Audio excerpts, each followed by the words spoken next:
take a few questions. Thanks, John. Kristen, sorry.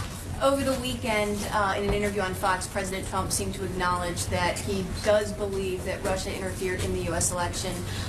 Is that how that statement should be interpreted? Does he believe that Russia interfered in the election? The statement that he made in January is consistent with what he said the other day, which is that he believes that Russia probably was involved, potentially some other countries as well could have been equally involved, or could have been involved, not equally. And he stands by the statements that he made in January. And just a quick follow-up, over the past 48 hours, he's really been hitting his predecessor hard for not doing enough to respond to that. So what is he doing, or what does he intend to do different? Well, there's two aspects to that question.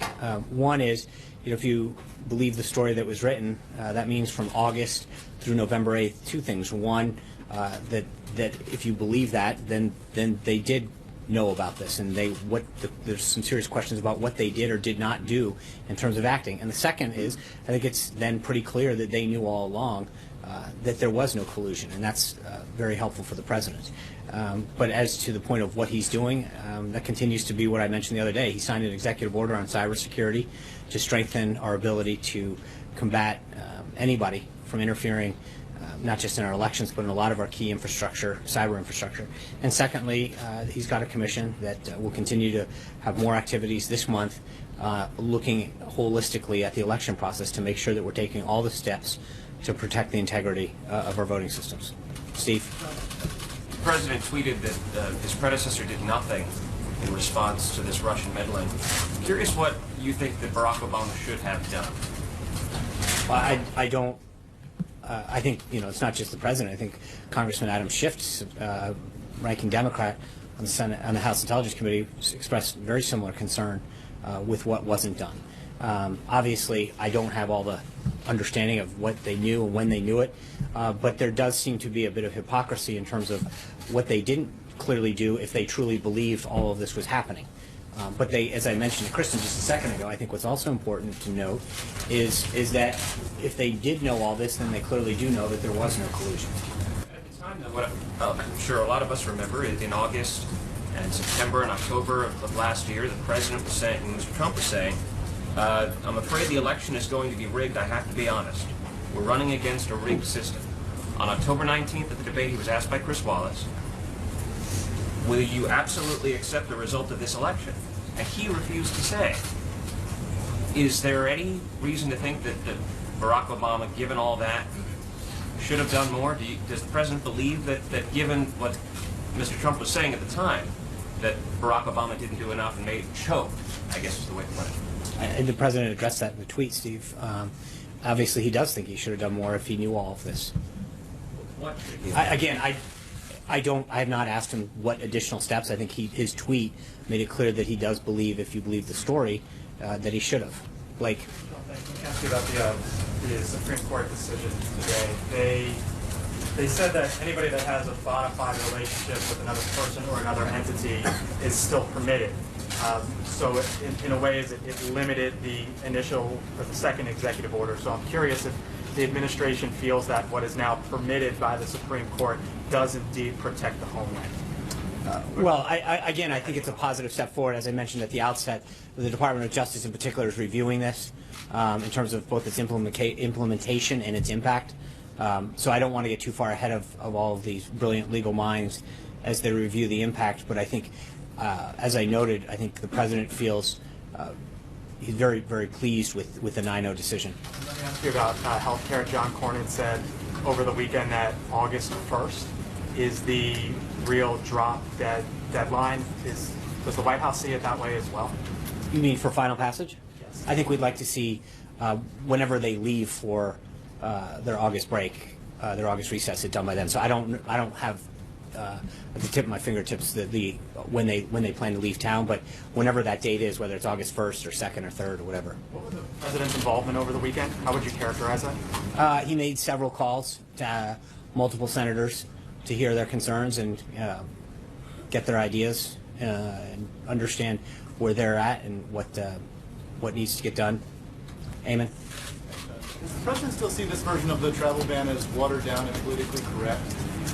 Again, well, remember, the they're looking at the totality of it. So I think part of it, as I mentioned to Blake a second ago, will be dependent on what the lawyers believe its impact will be in terms of how it goes forward and what we can do. So I'm going to punt on that for a moment and let the lawyers take a look at that and give an update. Critical of the way the Department of Justice has handled the rollout of it? Well, I think, like I said, right now we're just pleased with the Supreme Court has done, and once we have a better idea of its full impact, we'll be able to have a better analysis of that. Jennifer? Thanks, Sean. Can you characterize how the president thinks the Kushner-Greenblatt meetings went in Israel? And specifically, is there any truth to reports out of Israel that relations are strained between the U.S. and the Palestinians due to these demands that they stop sending payments to terrorists? Well, first, I think the meetings were extremely productive. They're going to make incremental movements forward. But it's going to be a process. It's not going to get solved in a night, and I think they made some good progress overall, and also continuing to build trust between all the parties. It's no secret, I know, that when President Abbas was here, we discussed the payments as an issue then, and so it should be no surprise it came up. But I would argue that the relationship continues to be very strong and move forward in a positive way. Mara? John, thank you. At several occasions, the president has suggested he wanted the Senate bill improved. He said he was looking forward to making it really special. He said he, in Iowa, put more money into it, make it more generous, it should have heart. Does he believe that the Senate has done that, or is he looking for more improvements in the bill? He's very pleased with the developments that have come. He's been impressed with the work. He obviously, as you mentioned, he wants a bill that has heart. He wants a bill that does what it's supposed to do. When you look at what happened with Obamacare, he wants to make sure that we think through this. As I mentioned to Blake, he had several calls over the weekend hearing ideas and opinions about how to strengthen it. It'll continue to support ways to make the bill stronger. But are his criteria still that it should, as you said in the past, cover everyone with lower premiums and lower deductibles? Sure. So that's his bar. And well, there's a lot. I mean, obviously, he wants to make sure that people have access and that it's affordable, and that I mean, coverage is obviously key. But as I've mentioned multiple times here before, when you have a card and no coverage, that's not good. It doesn't get you the care that you need, and it doesn't do so within means that you can afford. So we're going to continue to figure out a way to make that work. Does he still Jen, believe the bill is Jen. mean? Sean, can you answer whether the president still believes the question? There's no camera on Jim.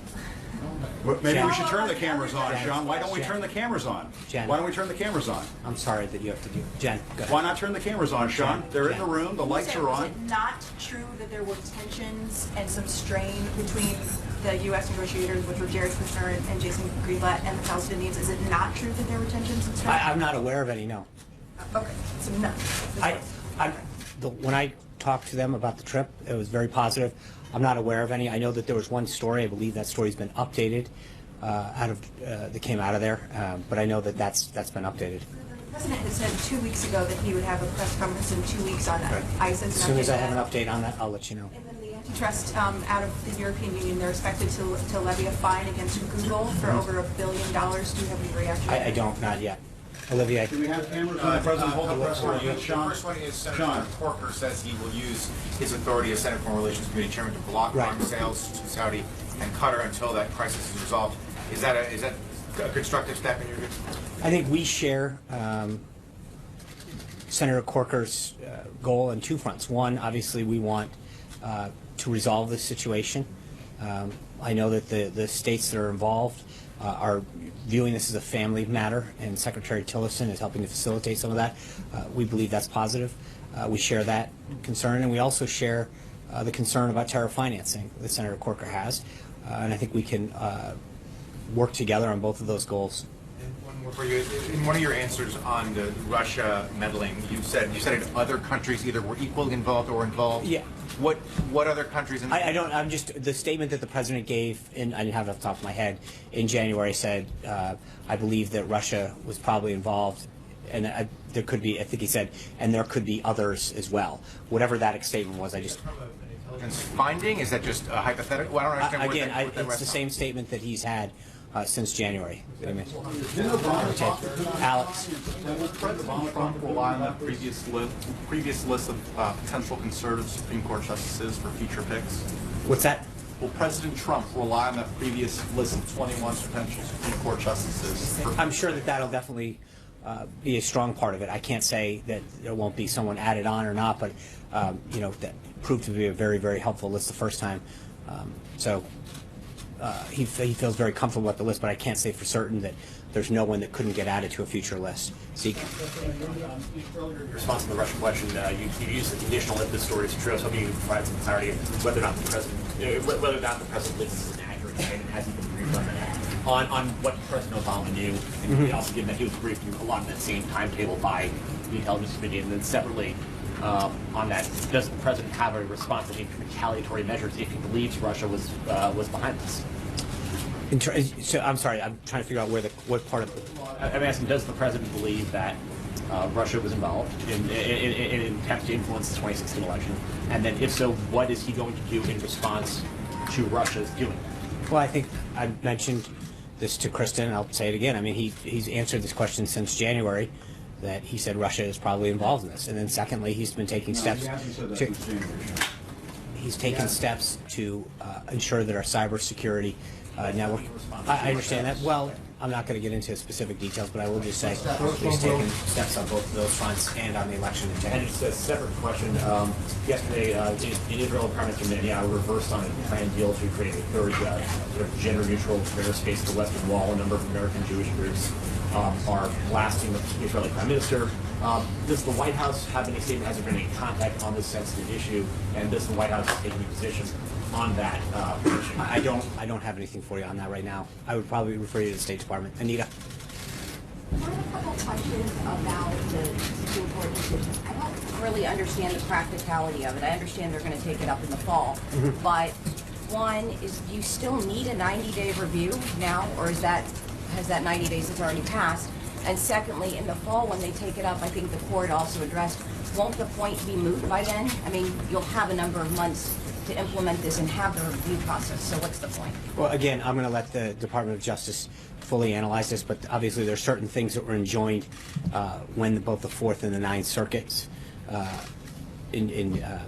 issued their opinions on this, and I think part of what the Department of Justice, among some of the other agencies that are involved, have to look at the full. Do you know when they'll get back to us, like what timing, days? The decision is hours old, so just hopefully it's sooner rather than later. Quick question about today. They'll be delivering statements in the Rose Garden this afternoon. I'm just wondering why that ended up being statements and not the last couple times that the Prime Minister came. For whatever reason, President Obama and the Prime Minister did not have statements, nor did they take questions. Today you have statements, no questions. Whose decision was that? Did the Prime Minister not want questions?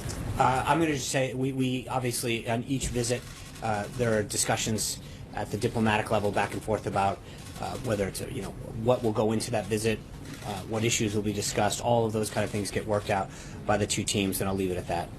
Glenn. Just two quick questions. First, back to the Russian thing, because I'm going to never tired talking about it. One of the things in the president's tweets that I've noticed is that he doesn't reference the conclusion that the intelligence agencies have made, that Russia intervened on his behalf, or perhaps to put a finer point on it, against Hillary Clinton. Does the president accept that aspect of what the intelligence agencies have said? Honestly, I've never asked him that specific question. I'd be glad to follow up. And the second thing is just to dig the hole a little bit deeper on his comments in January. Have you ever discussed with him, he has said this in debates, he's talked about 400-pound kids sitting on edges of beds. Can we cite anything, or if you can't provide it today, can you provide it in a subsequent briefing that gives us some sense that other countries may have been involved in this other than Russia? I'll try. Yeah, I look to the extent that it's not classified. I can at least ask the intelligence community for an update on that. John? Do you happen to know if the White House has made any progress with those 5 Republican senators who have already stated they're opposed to the Senate health care bill? I can tell you, as I mentioned, that the president talked extensively with several Republican members over the weekend, and he felt very positive about those discussions, but they're ongoing.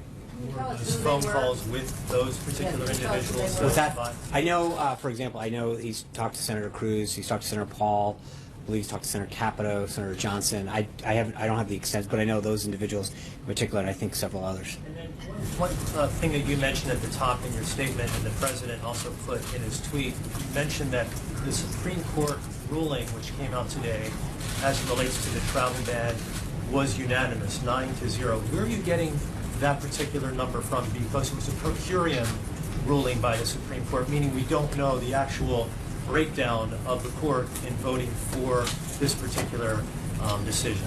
I'm going to get back with counsel and ask them. That was on them, so I'll find out where they got that from. Maybe they've got it. Jim. Sean, thank you. Could you walk me through what Secretary Kelly is going to do to immediately implement the travel ban now that parts of it have been restored? No, as I mentioned, I mean, this is first and foremost, the Department of Justice needs to review the ruling. Then they're going to coordinate with both DHS and other federal government departments and agencies to figure out how to implement that going forward. Charlie. San Diego Tribune reported that the prototypes for the president's wall has been delayed. Is that true? I'm not aware that that's true. I would contact DHS on that one. They're the lead on that. So the wall is going ahead as scheduled? Nothing that I understand. I know that there are pieces of it. DHS has been actively involved in both repairing, working on some new sections. So you can check with DHS, but my understanding is it's been the work to repair sections that needed to be repaired is being done, and then there's some new sections that they're actually already starting on. So I'm not aware of any delays that may or may not exist. The prototype? Again, all of that would be a DHS issue. Kristen. Thank you.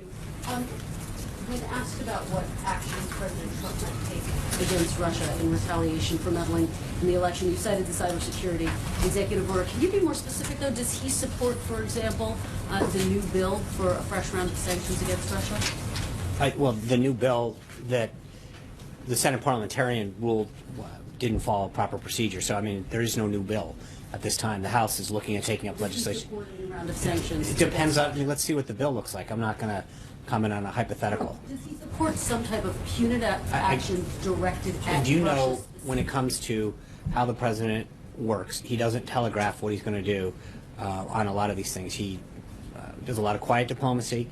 He enacts things, and so until we're ready to announce something, we're not going to telegraph it through here. And can you clarify what he meant in his tweet? He accused former President Obama of colluding or obstructing. What evidence does he have? I think, again, what I will just leave it at is that clearly they, according to this report, knew back in August if they were so concerned, why didn't they stop it? Well, What did they do? The report is very extensive and goes into all of those details, that they were blocked at a number of different measures, that they were concerned about looking like they were intervening in the election on behalf of Hillary Clinton, the President. Well, I mean, Obama it's did just, talk I to mean, they President seem to Clinton. throw. So what evidence does he have that President Obama was colluding or obstructing? Well, again, I think it comes back to this idea that if they've been very clear, they've been playing this card about blaming Trump and Russia, and yet at the same time, they were the ones who, according to this report, knew about it and didn't take any action. So the question is, were they, if they didn't take any action, does that make them complicit? I think that there is a lot of questions that have to get answered about who did know what and when. Was there an element of hypocrisy here, Sean, because this was President Trump on the campaign trail? Russia, if you're listening, I hope you're able to find the 30,000 emails that are missing. I think you will probably be rewarded mightily by our press. How can he accuse President Obama of obstructing when he was egging Russia on? He was joking at the time. We all know. He was joking? He said that as a candidate, and he was pressed during that press conference over and over again. I understand. And I think the idea was that you had Hillary Clinton with a secret server that was very clear about what she had done to evade it. And I think that that's probably a bigger concern right now in terms of what they were doing and the lack of security that they had. Ronica. Sean, thank you. Jeff Mason sent an account out of the meeting that he had with you to the members of the White House Correspondents Association about the future of the press briefings. Would you say that his account of that meeting was accurate? I was not provided of that. I had the cover. Meeting? Huh? Could you give us an account from your perspective of what happened in that meeting and what we We've had two since then. We had another one since then. Jeff has stated the position of the board that he believes, and I've shared with him where we are in that we have been consistent since December and January when we addressed this issue with them specifically and publicly. and that we will continue to have a mix of opportunities to stay in touch with the media. Have been a drastic shift, starting from maybe the week before the president took his first trip abroad, that now we see you on camera about once a week. Is that a new normal that we would expect? We'll see. We'll continue to mix things Why up. are the cameras off, Sean? Try. Why did you turn them off? Can you just Try. give us an answer to that? Can you Try. tell us why you turned the cameras off? Why are they off, Sean? It's a legitimate question. It's a Try. legitimate question. Try. You are a taxpayer-funded spokesman for the United States government. Can you at least give us an explanation as to why the cameras are off? Can we get this out of the way? Can we address the cameras issue? Do you think this? Yeah, some days we'll have them, some days we won't. The president's going to speak today in the Rose Garden. I want the president's voice to carry the day. And I think, so look, this is nothing inconsistent with what we've said since day one. Can I ask you about health care? Yes. Where does the responsibility lie in the success or failure of the Senate health care bill? Obviously, the president and this administration have been directly involved. There's a chance that it may go to the Senate floor and not passed. Well, obviously, the Senate, look, the president's made it clear he wants a bill with heart. He understands. He tweeted earlier that Obamacare's dying, and, if we don't take action, the Democrats own Obamacare. They're the ones who gave it to us. They're the ones who championed it, and they own that result. The president's been the one who's been trying to fix it, trying to give people accessible and affordable health care. But make no mistake about it that Obamacare is dying. And the reality, as I mentioned last week, is that when you look at the majority of House Democrats, they support a single-payer $32 trillion bill backed by Bernie Sanders. That's what the alternative is. It's not a question of Obamacare versus the American Health Care Act. It's a question between we need to accept that Obamacare is dead. We need to understand that the reality is that what the choice is between putting in a system that is affordable and accessible or a single-payer $32 trillion health care plan that the majority of House Democrats support. The CBO score is released. Do you envision the president going back to the drawing board? There's a high number of people expected to be uninsured as a result of the Senate health care bill. What steps will the president take once he has those numbers? I think we've addressed CBO scores in the past. We feel very confident that with where the bill is, and he's going to continue to listen to senators who have ideas and about how to strengthen it. But it's going to follow the same plan as we have. Sean, if I can ask you about the... No, I'm sorry, gentleman in the back. Okay. Could I ask you, Sean, about the goal of U.S. energy dominance, which is being highlighted this week? Yeah. How is that defined in terms of the Persian Gulf and the Middle East? In terms of what? What does energy dominance mean? Well, I think we'll continue to talk about that throughout the week, but I think we have gone, we've now, you take LNG, for example. I think our ability to now export it is a big issue. The idea of using additional power supplies and be able to find ways not only to be self-sufficient, but to figure out how to grow businesses from it, create jobs from energy, use our natural resources. But you're going to hear more and more throughout the week about what the president's doing. As I mentioned, he'll have more action on this later in the week, where he'll have some action that he's going to be taking on behalf of the administration to move forward our dominance, our independence, our ability to maximize our natural resources and create jobs. Does that mean trying to put pressure, downward pressure, on world oil prices to impact Persian Gulf suppliers? I think it means a lot of things. Just the ability to now be an exporter helps us in economic ways, but then obviously there is a political aspect to this. John. Yeah. Thank you, Sean. Two brief questions. It was widely reported on Sunday that the president is the first person in the White House since Thomas Jefferson not to have the traditional dinner to mark the end of Ramadan. Was there any reason for this, or was it just an oversight? I don't know, John. The other thing I wanted to ask, I was a little taken aback by the question on the Supreme Court list. On May the 3rd, I asked Sarah if the president would stick to the list of 21 he had in the campaign from which Judge Gorsuch came, and she said that was her understanding. He would stay with it, and that there was no reason to expand it.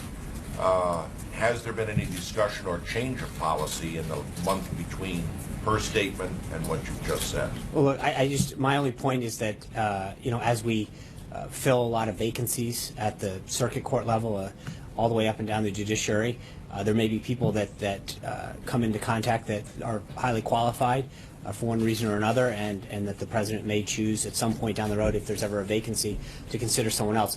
I think obviously the list that the president put down initially of 21, but now that Justice Gorsuch is off that list, he may want to put one additional on. But he always has the flexibility as he encounters additional potential members of the bench. George.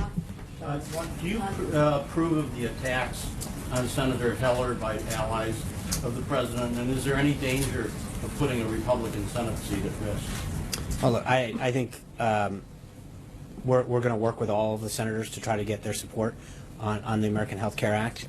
It's something that, as I mentioned, the president has been reaching out to all of them who have concerns and issues, and we're going to continue to do that. Francesca? Do you have a message to those who are attacking Heller? I have not seen the ad that you're talking about, but I would just suggest that obviously we want to do what we can from a White House perspective to continue to reach out and work with them. Francesca.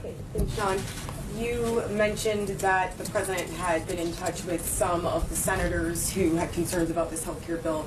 I didn't hear you mention any Democrats, and Joe Manchin said yesterday that he had not been called by the president yet. Has the president reached out to any Democrats? I don't know the answer to that. Okay, and then a follow-up on that, going back to Joe Manchin, who you had brought up on Friday as somebody who you guys could potentially work with on this bill. He said in his interview that he would be willing to sit down with the White House if you guys were willing to call it a repair bill or a repair effort versus a repeal effort. Is that something that you would be willing to do, the president would be willing to do in order to get some Democrats on board in a working group? Well, I think what we need to do is we're going to continue to have a team that will reach out. I'll check with our legislative affairs team and see what they've done. That being said, we've made it very clear for 7+ years that we're going to repeal and replace this. Goyle. One question Yeah. on India-U.S. relations. This afternoon at the White House, world's most two powerful leaders, Prime Minister Modi and President Trump, of the world's largest and richest two democracies, will be meeting and greeting and have a number of discussions about U.S.-India relations. But Prime Minister Modi said that India will join U.S. to fight against terrorism. At the same time, yesterday, addressing the India-U.S. Indian-American communities in Tyson Corner, he said that India had been suffering of terrorism for the last 30 years and telling the world that join us. Now time has come that entire world to join India to fight against terrorism. Before it was Taliban or Al-Qaeda and now ISIS.